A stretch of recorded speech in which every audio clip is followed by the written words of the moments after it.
if you're a Unity developer and you watch this channel, you do not need an introduction who this guy is over here.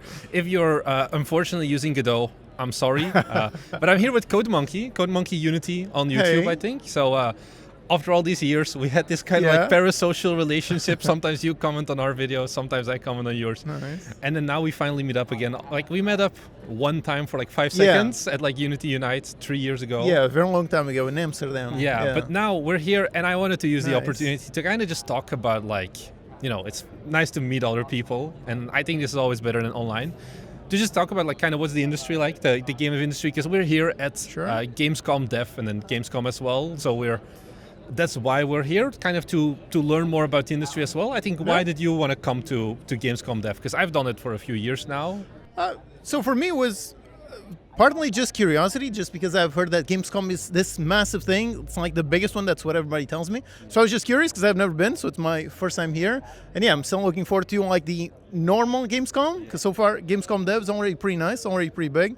But yeah, I'm definitely curious to see the whole thing, all of the buildings filmed for regular Gamescom. I'm curious because it definitely looks quite massive. So you don't really have like a main goal of yeah, like, basically no plan. Yeah, just Yeah. came here just randomly. Yeah, just gonna walk around, see a bunch of cool games, talk to a bunch of cool people, and basically it. Yeah. Yeah, because I think that's kind of like the one thing of like Gamescom Dev, which used to be called DevCon, but they renamed it since this year, was kind of like a place also to find like publishers. It's like a big one, Oh, and yeah, like yeah, we're yeah. on like the outdoor like area where it's like mixing and mingling a little bit.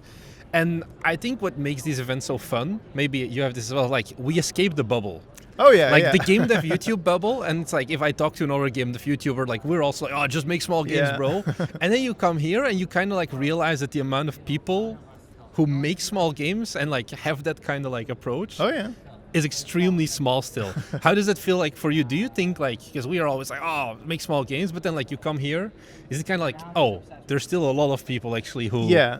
make these bigger games? Yeah, there are definitely quite a lot of people who are like, okay, I've been working on my game for like 2-3 years, and I mean, it's always, I don't know, I'm always, basically the reason why I talk about small games just because I'm not a person who really enjoys risk. So for me, it's more like, okay, make smaller games because they are less risky and so on. So when someone tells me they're working on a game for like 2 years, I'm always like, okay, I hope you got a ton of wish lists because that can be quite risky. But yeah, I mean, some people, they just have bigger ambition, I would say. Yeah. So yeah, me, I'm a big fan of small games, but sure. I mean, either way, whether you're making a small or a big game, I wish you the best. That's kind of it. Yeah.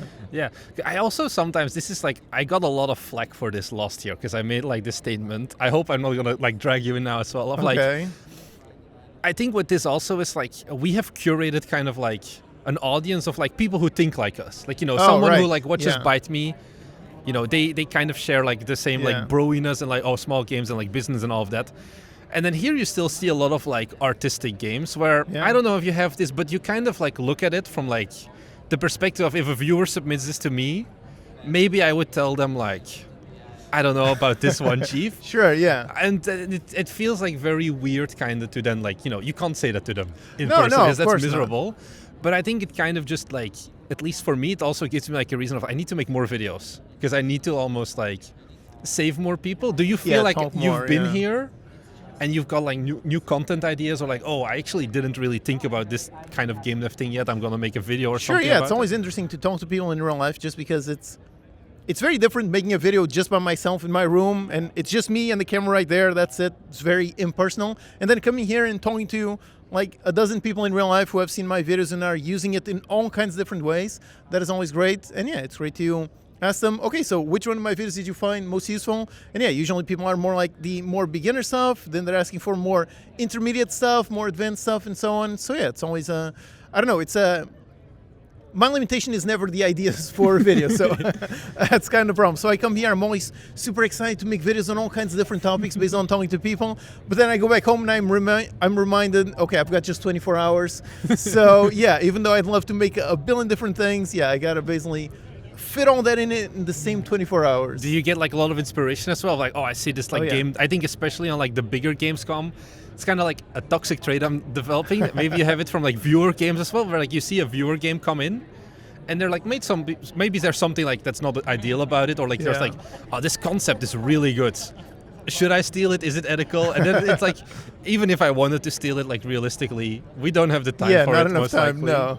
But yeah, it's awesome seeing here all the games. And I was seeing a game a while ago that it's made by students, and it's insanely impressive just how polished it is for being made by students. So that's also something that I'm always amazed by.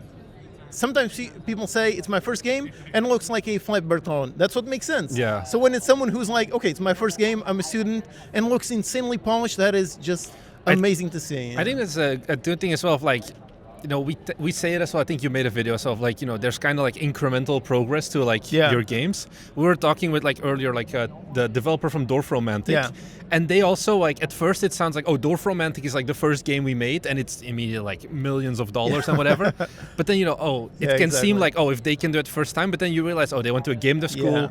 They actually did work on multiple projects. So like even if someone like has their like first game or like second game even maybe be like a mega hit, often like most of the developers that I know, it's like, oh, we worked for 7 years in another really studio. The first game. That's always, anytime you see a hit, if you really look at it, you will see quite a lot of other games, quite a lot of experience behind it, just because, making games is real difficult. So experience matters for quite a lot. The question then for you is, of course, it's been like 3 years since Dinky Guardians launched at this point. Are you planning anything new here? Like, are you like getting more inspired again of like... I wish, because every time I come here, I do get inspired. I think, oh yeah, it would be nice to focus on making games and maybe have a game on like an event like this. That would be so much fun. But again, it goes back to the same thing. There are only 24 hours in the day. So I already got to answer a ton of comments every single day, a ton of emails, a ton of course questions, video questions, all kinds of things. And I got to make videos. I got to make my newsletter, my practice lab. I got to do a billion different things. So sadly, there's only 24 hours. So until I can figure out a way to kind of like clone myself, that part I don't think works out very well. No. Do you have any like productivity tips? Because I think we were talking about this yesterday, where you have like let's say you have like 4 main tasks, and then like it takes up 100% of your time, and at some point like you get a little bit of time again, so you put in a 5th task, and then you're like overflowed. What's like the Code Monkey's top productivity tips? Oh God, I don't know. Doesn't need to be like just like live or game dev specific. I think just to-do list, that is probably the best thing. Yeah. So basically just having a nice list of all the tasks that I need to do. But again, that's a problem. Whenever my to-do list is way too easy, I always think, okay, so I can add more things on top of it. I can add more things until it becomes way too hard. What's like the scale of your to-do list? Is it like, this is what I need to do this week, today? Or like, this is like the mega to-do list of like usually I items? have multiple. So I've got a list of like all the various ideas that will eventually turn into videos, courses, projects, and so on. Then I've got my daily to-do list that I do every single day. It's just basically, okay, so today I got to record this video, I got to research for this video, write this video, answer comments and emails. And basically got the daily one that I constantly refresh, and then I got the more medium and long-term ones that contain all the projects. So when I come here, I write on that to-do list, okay, a bunch of things to research, a bunch of tools that I see here. Oh, it would be nice to learn how to use that one. So more things added to the list for eventually when I have time. Yeah. I have a quote that I want to talk to you, because I normally have nobody to talk to this about. So I'm going to give you a quote that I want to get your opinion of it. You know, you may have heard this before. Those who can't do, teach. I don't like it. No. Honestly, I really don't like it, just because that quote by itself, when you first read it, it kind of seems like it sort of makes sense, but it really doesn't, because, well, 2 things. First of all, I think it's just annoying how it's basically a quote that is insulting teachers, which I think teachers as a profession, not just because I teach it, but because of all the people who have taught me when I was growing up, I think that's a very insanely valuable thing. So I think a quote that like intentionally dismisses a very important profession, I think that is pretty bad. And then it's really just, those are different skills. Like, you can have someone who's insanely good at making games, but might not be very good at teaching you their knowledge. So they might be insanely skilled, but transferring that skill to someone else is a different skill entirely. So teaching and doing are different things, and you can absolutely be an insanely good teacher without having the time to do it yourself, let's say. I think it's also like a desire of like, you know, you could make games by yourself, but you also like just like making videos, I think, at the end of the day.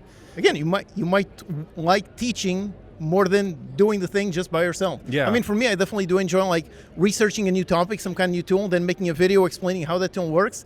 that brings me quite a lot of joy. So making the game by myself also gives me joy, and that one is a different type of joy. Yeah, because I get this question sometimes from viewers of like, also like, oh, if you can't do game dev anymore, like what would you do? And it's like, I would still make videos. I don't know about what, but it's like, I just like to like talk about like things and like share it. And maybe you have something similar, like maybe it's gonna be Code Monkey Lifts. It's finally gonna happen. Maybe one day.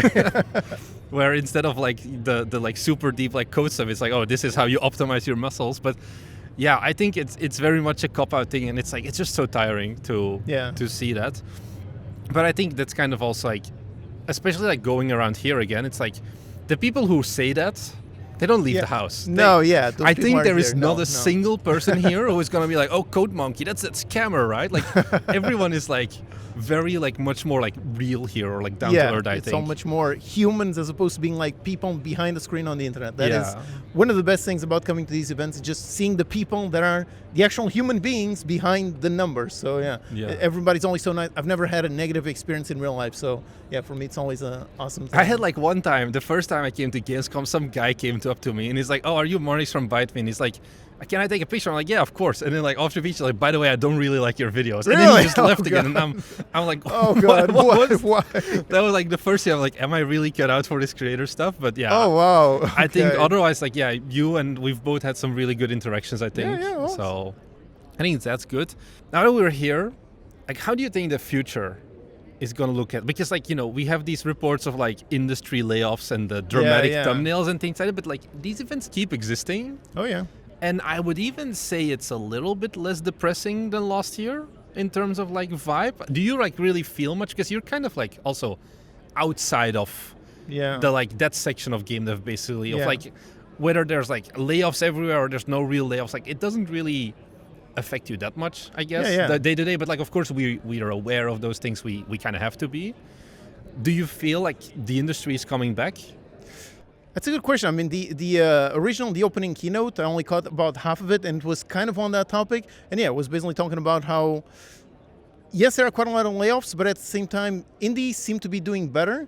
So it seems like the AA and AAA industry, those are a little bit dicey right now, but so that's the negative side. But on the upside, it seems like indies are doing a little bit better. And Steam by itself seems to be, like just recently I talked to the devs for Sir, We Have an Art Problem. Really awesome game, found insane success, made by two guys, so that is awesome. So yes, things are very difficult on some areas, but on other areas there's also more opportunity than there's ever been. So yeah, I guess it depends on whether you want. I think like especially for like our channels kind of may even be like more in a boom, because I know like at least like a non-significant amount of like people I talk to or like in our Discord are also like, yeah, I'm an ex-AAA developer, I got laid off, and I'm like, nobody wants to hire me, so I'm just gonna make indie games. So I think there is a good, like, you know, it's good for us. Like, of course, if you're making indie games, there's only going to be more coming out. Sure, yeah.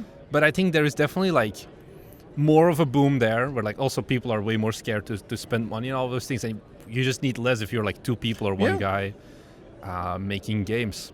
Yeah, so, I mean, I really want to see the whole talk for the keynote. I hope that one is recorded, because, it seemed it had a bunch of nice stats, and it also had a bunch of stats for... basically, if you were laid off, what were the things that you can do? And I think it was talking about how if you just have like a portfolio, your chances of getting a job go from like 4% to like 30%. Then he was also talking about how if you are networking, so if you know people actually face to face, if you come to these kinds of events to talk to people, your odds of finding a job go up by like 20 times. Yeah. So yeah, I think those are some nice tips for whether you want to go indie or whether you want to find a job. I think those tips can help. I think like the networking thing is a good thing. I think it was another talk that I saw as well. There was like kind of like, there was like the statement of like, you shouldn't even apply to jobs because like it's cold outreach kind of. And it's you're much better off just like going to people you know, because like cold outreach, you can't compete almost on that degree, because everyone is like using like AI to send out their resume, and then their AI is being used to parse the resume, and it's like, it's one big mess. And I think like to a certain degree, like I'm very lucky that we don't have to look for jobs as well. And it's like kind of when I first quit my job 3 years ago to do this like full time, like I'll find a job worst case again because the industry was much better. Yeah. And now I'm like, this needs to work. There's no other now it's a little bit more dicey. Yeah. How would you say like, because like you're getting pretty new to the networking thing, right? Like you did, I think this was like the first year you kind of started going to more game for the most part, yeah. Usually, normally I just go to like the Unity events, that's it. But yeah, this year I've been to I went to GDC. Then I went to Gamescom Latam in Brazil. Then I went to, also last year I went to DevGam. Then this year I'm here right now. And maybe next month go to something else. I don't know if Unity is doing any kind of thing. So yeah, trying to be more out there. Because again, like I said, it's always fun. So I spend most of my time just at home, just me and my computer and a camera, that's it. So it's awesome to come to these events. It's sort of like a nice refresher to remind me that there are actual human beings behind the numbers. I think that's a humanizing thing. That's good. Yeah, it's like it gives you like a reason to also keep making videos. Like the people who come up to you and it's like, hey, I watched you when I started and now I'm a senior Unity developer and those things. Do you have any like networking tips? Like, because like, you know, for me, I've been doing this for a while. So maybe like for me, like, I think like the one thing that I'm realizing now is this is my third year. Like when I first went to Gamescom, I'm like, everyone's like, oh, you should go network. And I'm like, but I know nobody. Yeah. Like what Exactly. do you What mean? does Like that mean? all the cool people are already like talking to other people. Yeah. But then now I realize like, oh, this year, like, oh, I recognize this guy, oh, I recognize this guy. Like the game dev like sphere is a lot smaller than you might like think of. Like there's like people here who I met like, oh, I met these guys last year. I met them also like another event. How do you think, like, what's like your approach to networking? Okay, so first of all, I'm probably not the right person to answer that just because my whole life I've always been painfully introverted. So yeah, this is all new to me. So yeah, I'm not sure I have some good tips. Although right now as I was eating lunch, I was just sitting by a table and next to me were like two guys who, from what I understood, didn't know each other. And then one guy was just talking to the other one, just chatting. Then he showed him his portfolio. Then they were talking about maybe making a game together, shared some contact information. So yeah, technically it can be that simple. So come to one of these events, sit somewhere, and there's someone in front of you just trying, hey, what do you do? Would you want to share contact? Yeah, that's... I think like one statement that when I first started my corporate job, like 7 years ago at this point, because I'm getting old, I mean, I shouldn't say that next to you. I'm sorry for that one. Sure. There was like, it was like a salesy job. And I was like, just like very introverted. I'm like, just let me make games. And then like one thing that stuck with me all these years is kind of like you're an introvert. That's fine. Yes. Like you can't choose whether you're an introvert or an extrovert, but you can kind of like choose if you're shy or not. Because that's kind of like the thing of like, you can sit here and just like put your headphones on because you see those people as well, headphones on and then like be on the phone. It's like, why are we here? Doesn't really make sense. But like, it doesn't mean that like you can't go up to people and still just be like, hi. And like worst, it's like, it's game developers. None of them have like real social skills. I think, just like don't barge in talking about politics. That's like the one red flag. I see people do that. But otherwise, like you can just talk to people. Yeah, basically just be approachable. Just look around, see if someone you see. I mean, go up to the people on the booths, like the various indie devs showcasing their games. Yeah, they might be interested in hiring someone in the future. Maybe all the various companies showing here. Maybe they might be interested in doing something in the future. So I think also though, don't go in and be like, hey, do you have a job for me? I think like networking should just like start as like I want to be friends with these people. Like friends is like a loose term, but like that's kind of like the step that I think a lot of people also forget of, like in between of like, oh yeah, here's my portfolio, instead of like being like, hey, how are you? What are you doing? Oh, what you're doing is really cool. I would say definitely start with that. Definitely, the other person is a human being, so don't try to go into the relationship being like, okay, what can you give me? No, just chatting normally, just see, can you give them someone? Can they give you something? Yeah, be a nice mutually beneficial relationship. I think that's the... Do you do any like online networking where you like reach out to other developers, like just like through Discord or email or something? Not much. Because you mentioned you were talking to like TJ earlier. Like how? Oh yeah. How did that happen? Like how do you get in touch with them? I think I met him once for like just like 30 seconds at a GDC like 3 years ago. Yeah. So yeah, that was basically it. But then he makes videos, so every once in a while I see one of his videos, so I post a comment on one of his videos. Then I followed the development of his challenge of his game. And when it came out, I sent him a nice message congratulating him. Then eventually he said he was going to Portugal. And so we met up, and that was fun. So and that's like you didn't like start that relationship immediately. No. Come to Portugal, but like no, it was just, hey, you're making a game. That game looks awesome. Hey, congratulations. That's basically it. Yeah. So do you think, based on that, like you knew him from making videos, do you think everyone should make videos now to like do like kind of like online networking? Because this is something I've heard more as well, of like developers making devlogs, not really for marketing, but more like just also for like and like proving that they can do something. Of like here's my online portfolio. You can see like I can make games, which also gives you more credibility than just like an anime profile picture on Discord. Yeah. I mean, I think that is, I don't know, do you need to? I think that's, I don't know, it's too extreme. Yeah. But I think it definitely does help because, again, just like if you hadn't made videos and you sent me an email, hey, let's meet up, I probably would be like, okay, I don't know you. Yeah. I'm not going to meet up a random person that I don't know. You might stab me or something. So yeah, it kind of helps. Okay, I've seen your videos for several years, so I know you're a human being. You're making games. You're doing things. So yeah, I guess the videos kind of help. That kind of help, like humanize the person behind, as opposed to just being one more anonymous person on the internet. So in that sense, for like networking, I think it can help to have something out there that proves you are a human being working on things. You're not just someone just random. No, you're someone who's actively working on things. And hey, you work on something similar to mine. At least we have that in common, so we can now chat about something. Yeah. Do you know the word dono vault? It's like a Twitch term, like dono vault. No. What does that mean? You only talk to the people who pay you? Basically, yeah. It's okay. like, once you reach like the $100 in donations, then you can like talk to. So if I didn't start the channel, you would have dono vault me. But yeah, I think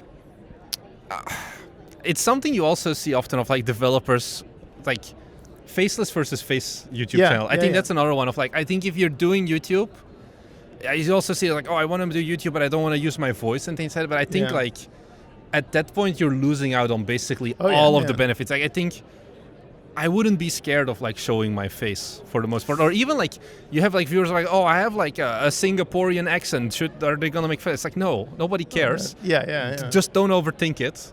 Like in reality, the first videos you're gonna make, hopefully nobody's gonna see them anyway.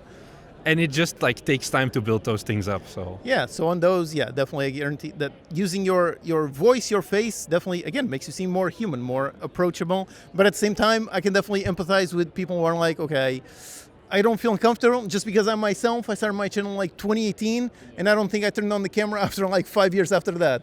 So I can definitely relate with I'm scared to like talk on camera, show myself on camera. But objectively, it makes you more approachable. So what made you change after like those years? Like what was like the first video that you were like, this is a face cam video? I think it was, I think the very first time that I showed my face was basically on live stream with Yuntee. Okay. They invited me for a live stream, and basically the format was, hey, you got a camera. So I really wanted to communicate more with them, to be more with them, and that was basically the requirement. So I kind of like forced myself to do it. And then after I was like on live stream, and I was like, okay, so it wasn't as scary as I thought. It was actually doable. So then I figured, okay, maybe I'll try using the camera and so on. And in the beginning it was very terrifying. I was like looking at this and there was a camera right there, and I was very terrified seeing the camera on the sign. But over time, just basically exposure therapy. That's kind of it. Just doing it more and more, and nowadays it's pretty natural. I think it's almost also like an unfair advantage of like, if you don't want to put on the camera, but the guy who does put on the camera, he's gonna get more views most likely, because this is like how our human brains are trained as exactly. well. You trust more a face that you can see as opposed to just a disembodied voice. So So the Unity tutorials, I had. How do you do that? How long does it take to make a tutorial? I mean, it really depends on how big it is. Like a small tutorial can take, I don't know, like 1 day, 2 days if it's something insanely simple. But if it's something like my kitchen kiosk course, which is like 11 hours long, that one took like, I don't even know, like 6 to 8 months. So you gotta balance that. Because I remember like you made a video once on like transparent windows in Unity. Oh that one. But it's mega outdated. I think it was on like standard, and I was like, you know what, I'm gonna make my own version of this because this is so old, and like I used it a bunch, and then I would think I was like 2 hours in, and I'm like, how does he do it? And and that video never ended up being uploaded and like made. Because it's just like compared to like me, I'm like, we talked about it, like I turn on the camera, I talk for 20 minutes and then I upload it straight to YouTube. Format, Do you ever feel like, man, I wish I could go like fuck the tutorials, or you think you'll always be a tutorial guy first? No, I think I enjoy teaching, so I think I'll always make tutorials. But in the past 2 years, I've been trying to force myself to kind of like talk more naturally. So previously I used to like just literally write every single word, every single part of the script, and then just say it word for word, because I couldn't really speak naturally. So I've been trying to gain that skill for the past few years. And again, it's a challenge like on things, but the more you do it, the better you become at it. So but on the tutorial, it's always interesting because that's, That's also a comment that I see quite a lot of times, which is how I make a tutorial in videos in like 20 minutes. And some people look at that and they're like, oh, this 20-minute tutorial took me like 4 hours to follow. And I'm always like, yes, because what you're seeing is the final polished video after all the research has done. I myself, even though I have quite a lot of experience, I did not learn this in just 20 minutes. Yeah. It took me quite a lot longer to learn this, to research it in my head, understand how it works, and to make the video. So yeah, as you're following some kind of tutorial, if it's just 20 minutes, you are not expected to learn that whole thing in just 20 minutes. Yeah. That is one part that a lot of people, because a lot of people get frustrated because they think, oh, maybe I'm not cut out for this, maybe I'm way too slow. And the answer is no, you are doing perfectly fine. You're watching, take your time, pause as much as you need to, because yeah, a 20-minute video should not take you just 20 minutes to go through. That's just not how reality works. I think you also were like experimenting with like kind of new formats recently with the like projector. Like you had what made you like do that? Of like suddenly it was like teacher monkey instead of just Unity code monkey. That was funny because it was, again, it's always a challenge. Always trying to force myself to do things like use the camera, talk more naturally. It's always challenging, trying to get a little bit better at something. And for that one, yeah, it was basically for. Yeah, again, that's part of the reason why I started doing more videos without a script last year, just trying to force myself to talk more naturally. And then I figured, okay, what's the step after that? It's, how about trying to do a talk, like a prepared talk, kind of like the ones that happen here. Yeah. That would be fun. So yeah, earlier this year, I went to a local game dev meetup in Lisbon, and there was someone there from a university who said, hey, we're planning a simple event for our university. Would you like to come in, be one of the speakers? And I said, okay. Yeah. And then when I went back home, I'm like, holy crap, what did I agree to? I don't have experience. I've never done that. I don't know. But yeah, so then I spent a bunch of weeks preparing the talk all about, okay, first of all, what exactly do I talk about? What are the topics that I'm most passionate about? And I really like talking about high quality code. So I focused on that. Okay, I'm going to make a talk on this. And yeah, basically just built all the slides. I don't even know, like 50 slides, something like that. Yeah, just end up basically preparing all the bullet points on the presentation to make like a 1 hour thing.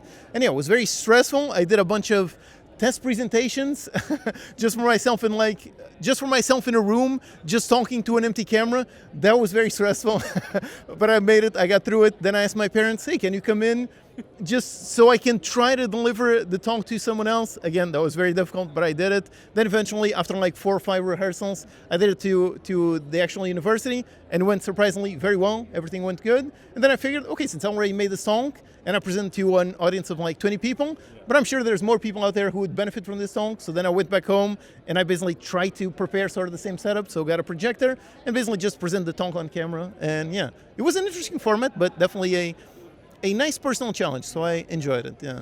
I think you bring up a really good point. I was in a talk earlier, and someone asked me this question as well, of like, would you want to do like a talk at like an event like here, or like, for example, the one you did at school? And it's like, yeah, you have 20 attendees.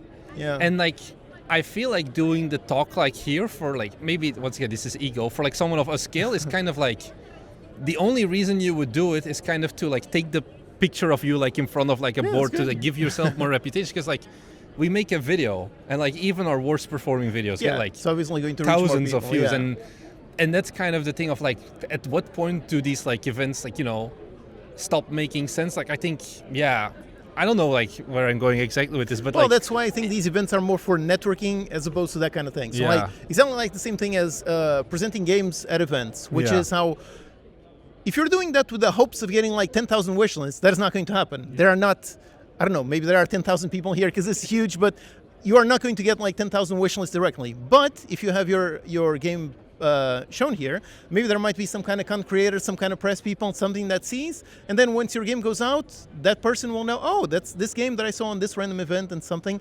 So I think these events are really more about that, more about networking, as opposed to trying to hit raw number of views, raw number of wish lists, because yeah, for those, yeah, just doing it at home, that is going to yield much better results. Yeah, I think like that's kind of the benefit you have here of like, oh, these are like, everyone here paid for their ticket most likely, so like, oh, like if you're like a publisher, like outsourcing, those talks make more sense. But like for me also, it's like, I would just keep doing YouTube also, because like there's just, I can once again serve more people almost compared to being relegated to the classroom. Whereas like a long time ago, I'm like, I actually used to give like a few like guest lectures in like computer networking classes as well. Oh, nice. But just like very limited. And then now it's like, yeah, but I could have actually just done them online and reached more. I think that's kind of the thing you see more and more also, where like GDC is kind of also like being less popular now, also due to like the cost and things like that. Yeah, that's probably it. Yeah. I think like maybe like events are going to go even more virtual in the future?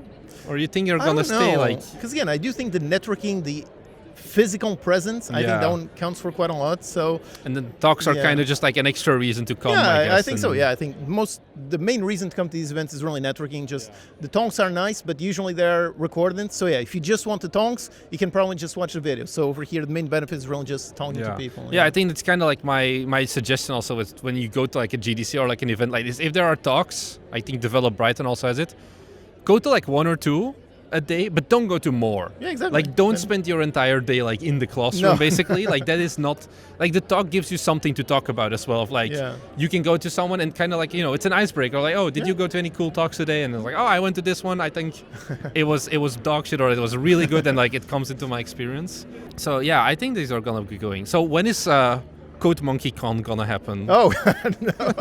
I mean, for years people have asked me, hey, when are you going to make a game jam? And I'm like, oh, that would be a lot of fun. That would be a super cool idea. You just invite 20 people to your house in Portugal, and that's the first Code Monkey conference.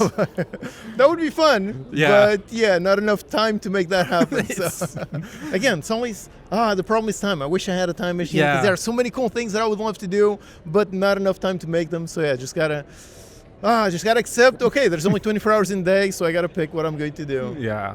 Do you ever consider of like, oh, I wish I could like get like a second person on like the Code Monkey team? Or like, is it kind of like, I think it's also like you control, I guess, like the end result. And are you a perfectionist? Like, No, definitely not a perfectionist, but I do enjoy controlling the output.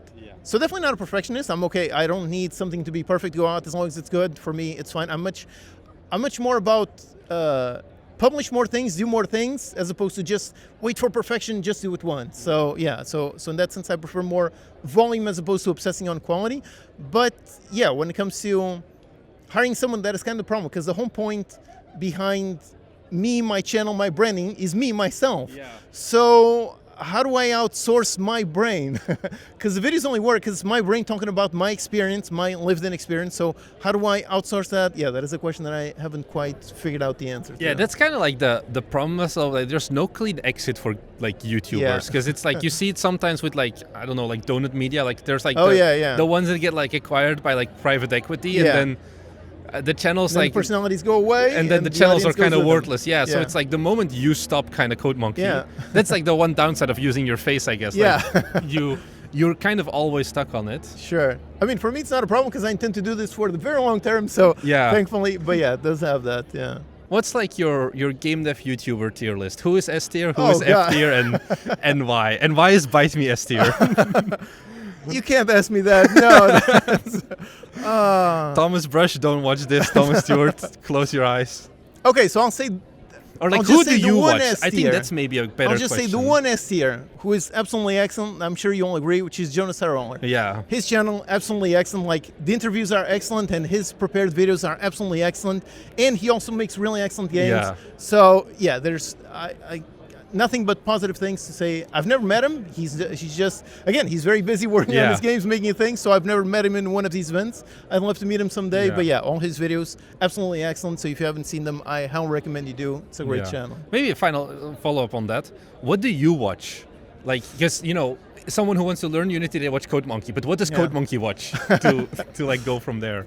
I mean, normally I watch more for like entertainment and keeping up with people. So like I watch your videos to see, hey, what's going on with, how is MMO98 doing? How is Silicon Architect doing? I'm curious to see the evolution of someone making games. And then for myself, I just, usually when it comes to like educational, normally when I'm researching something, it's usually on things that there isn't much content on. Yeah. So usually for me, when it comes to researching, sadly there are no videos. I mean, I make videos just because the way that I like to learn is with videos. Yeah. But sadly, when I'm covering something that is very new, there aren't any videos for it, so I basically have to do that, which means my research is more just reading documentation, going through the samples, doing all of those. But yeah, I mean, Unity, they do quite a lot of nice creative spotlights where they basically just chat with some devs and talk about what exactly happened with the game. So those are fun, seeing interviews and talks for like GDC talks. Sure, every once in a while, seeing some of those. Those are fun, yeah. Okay, yeah. All right, well, perfect. Thank you very much for having showed up. What's the call to action? What should they go and